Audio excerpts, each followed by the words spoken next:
Bonjour et bienvenue sur ma chaîne YouTube pour ce nouveau message du mois de mai grâce au Tarot de Marseille. Je suis Estelle Godard, praticienne en naturopathie et fibrolibérie. J'accompagne les femmes atteintes de fibromyalgie à mieux vivre leur quotidien. Merci d'être sur ma chaîne, pensez à vous abonner et cliquez sur la cloche pour recevoir toutes les notifications lorsqu'une nouvelle vidéo sera disponible. Et comme ça, vous ne louperez rien. Actuellement, c'est une vidéo par mois pour le message grâce au Tarot de Marseille. Et si vous voulez recevoir gratuitement des conseils gratuits ainsi qu'un superbe e-book avec plein de conseils et des choses à mettre en place, eh bien, cliquez sur le lien qui se trouve sous la vidéo et vous pourrez vous inscrire. Tout est gratuit. C'est parti pour le message transmis de ce mois-ci. Gros travail d'introspection grâce à ces deux arcanes qui ont été tirés. La première, c'est le pendu. Alors, qu'est-ce qu'il nous dit le pendu? Déjà, le pendu, il représente la résistance que l'on met à refuser de voir. Il nous conseille de retourner notre conscience à l'intérieur de nous, car elle est bien trop souvent tournée vers l'extérieur.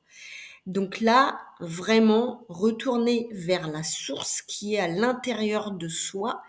Ainsi, on créera toutes les possibilités pour une vie meilleure. En fait, en quoi ça consiste? Eh bien, ça nécessite de lâcher son ego et de passer au cœur. Cela demande un énorme ralentissement, chose qu'on en a du mal à faire, c'est-à-dire être dans l'accueil tout simplement de nos ressentis, donc se poser, se mettre sur pause au quotidien et accueillir ce qui arrive dans nos ressentis. Le pendu, c'est l'arcane de la confiance, de l'écoute intérieure, centrée sur le présent. En fait, nous renonçons à agir, à avoir, à être. C'est l'arrêt des cogitations du mental afin d'entendre la guidance du cœur sans rancœur. Abandonner sa volonté personnelle surtout. Prendre conscience qu'il est important de se mettre en action pour guérir de nos blessures d'abandon, se détacher d'une vision du monde héritée de l'enfance avec son cortège d'illusions et de projections pour entrer dans sa vérité, sa propre vérité. N'oubliez pas, attacher, c'est retenir ce qui est source de souffrance, de rigidité et d'enfermement.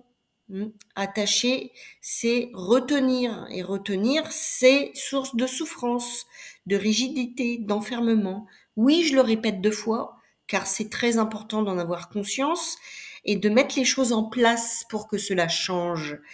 Donc, comment on met en place? Eh bien, on apprend à accepter ce qui est. On est là pour apprendre des choses. Donc, on accepte ce qui est.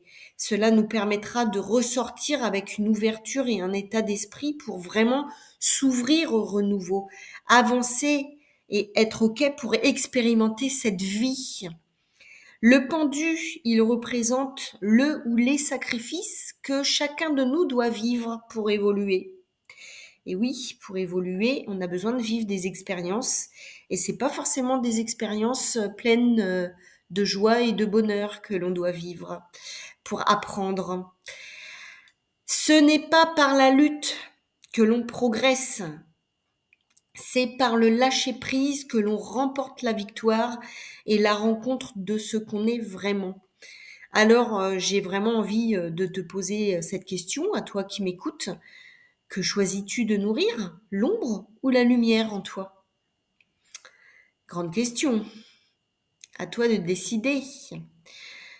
Et puis la deuxième arcane qui a été tirée, c'est la lune. La lune, la lune, elle nous pose plusieurs questions. Est-ce que tu es tourmenté? Qu'est-ce que tu es en train d'imaginer dans ta tête à toi? Qu'est-ce que tu crains? Comment va ton côté féminin? Parce que même les hommes, ils ont un côté féminin. Donc, comment va ton côté féminin? Est-ce que tu écoutes ton intuition? Est-ce que tu sais comment faire pour l'écouter? Comment est-ce que tu vois ta mère? Oui, ta mère, comment tu la vois? Et qu'est-ce que tu occultes? Qu'est-ce que tu ne veux pas voir? En fait, là, la lune, c'est ton monde intérieur qui gouverne ton monde extérieur. Donc, quoi que tu cherches à l'extérieur de ta vie, de toi, tout va commencer en toi. Donc là, le conseil que la lune nous donne, c'est ouvrez-vous à votre vie intérieure. Apprenez à écouter vos émotions, à accueillir votre humanité, acceptez votre humanité. Connectez-vous avec vos états d'âme. Rencontrez-vous. Même le côté de zone d'ombre, c'est important de le connaître. C'est donc là la grande arcane de nos émotions. Ressentir une émotion engendre forcément une réaction chez l'autre.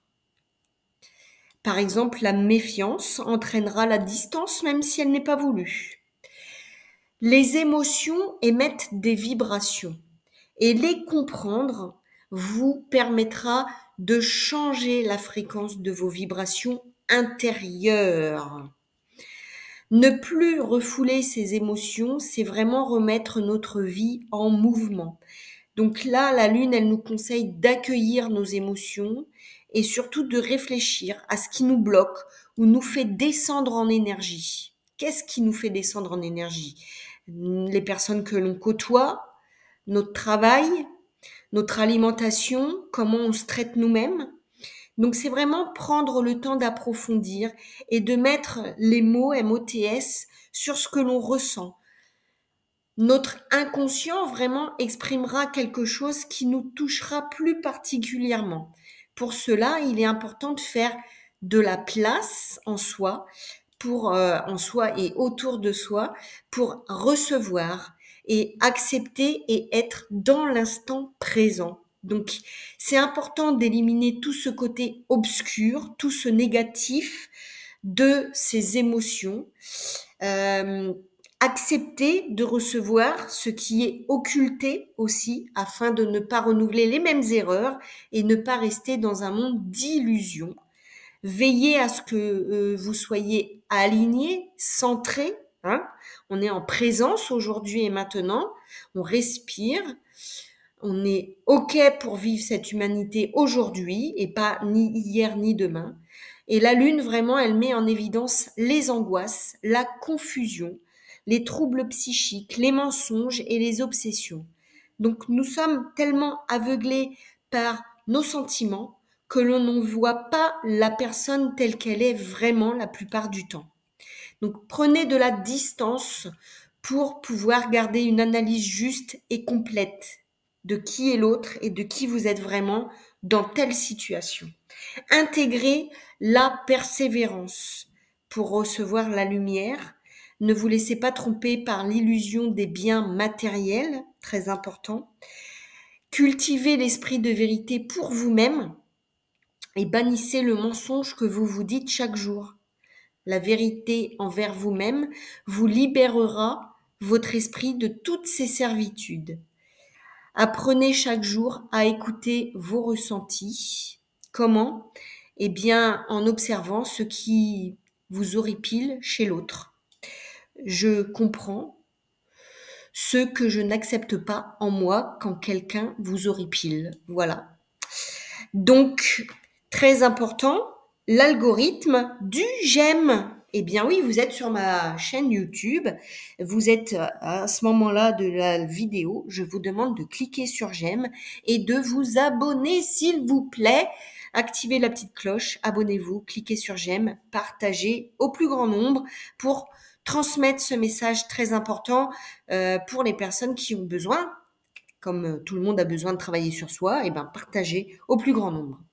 Et lorsque l'on additionne donc la lune avec le pendu, cela fait 27, il n'y a pas d'arcane 27, donc cela fait 30, pardon. Donc 30, c'est l'impératrice, puisque l'impératrice on réduit à 3. Et l'impératrice, qu'est-ce qu'elle nous dit? C'est une belle conclusion par rapport à tout ce qu'on a déjà dit. L'impératrice, en fait, elle est là pour nous montrer la puissance du mental et de notre pensée de discernement. Qu'on soit conscient ou pas, toutes nos pensées positives et négatives sont créatrices de notre réalité. Ici, l'impératrice nous demande de prendre soin des mots que l'on emploie à l'extérieur, mais aussi à l'intérieur de soi. Prenons conscience de la force que l'on émet en nous exprimant. Et rappelons-nous que le verbe a un caractère sacré, la façon dont l'on s'exprime.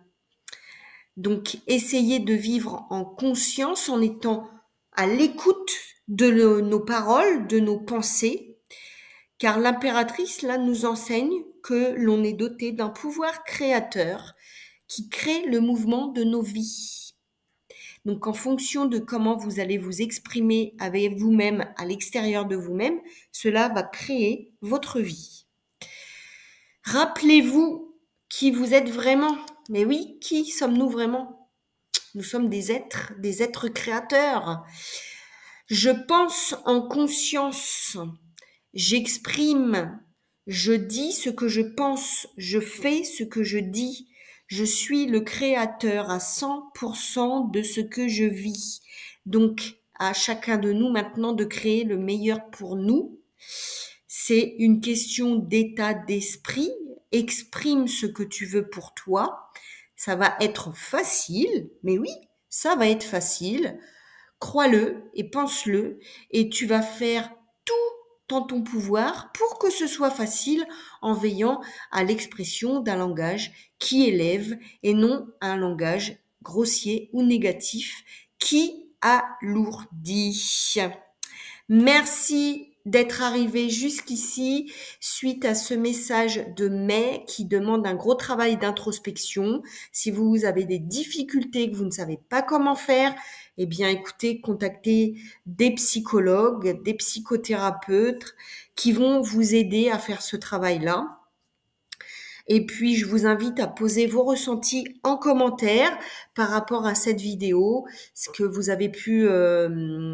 ça a pu émettre en vous comme résonance. Et je vous souhaite vraiment un très très bon mois de mai. Mais fais ce qu'il te plaît. Donc, profitez s'il fait beau pour vous découvrir un petit peu, allez cueillir du muguet.